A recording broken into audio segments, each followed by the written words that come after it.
Hey friends, hello and welcome back to this YouTube channel. In today's another video tutorial, I'm going to share to you on how you can fix the device driver errors on your Windows. So for that, let's go quick into the process. This is just a very straightforward tutorial.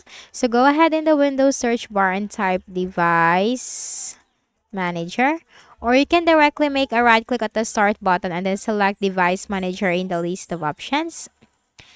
Now maximize the device manager window. So here you will find all the device drivers on your Windows. You have for the audio driver, Bluetooth driver, camera drivers, your graphics card driver, keyboard drivers, mouse drivers, also for your network drivers, and also for the USB drivers. You can find that everything in here.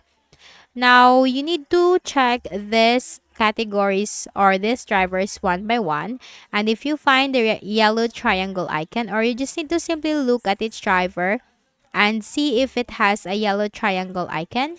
Now, once you find the driver which has the yellow triangle icon, that means the driver has an error.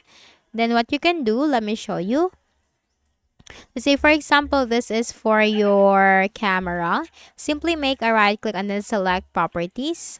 Now here, click on the driver tab. You can also find here the driver date, the driver version.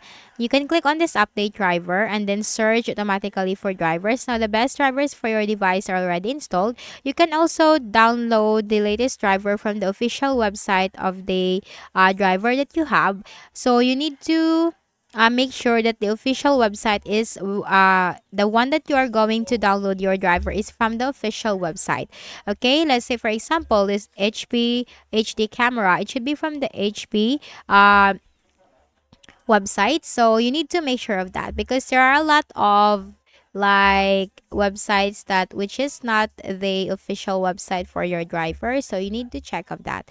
Now once your drivers is updated, then simply close this window and then make a right click at the start button, shut down or sign out, and restart your Windows. And if updating your driver doesn't fix your issue, then simply make a right click and then select uninstall device. Then simply click on this uninstall option, and after that, the driver will be uninstalled into your Windows. And you just need to simply make a right click at the start button, shut down or sign out, and restart your Windows. After you have restarted your Windows, that will automatically reinstall the driver into your Windows and your problem will be fixed. So that's it. I hope this video helped you. Kindly please do not forget to hit the like button and subscribe to our channel for more videos and tutorials like this. Thank you for watching.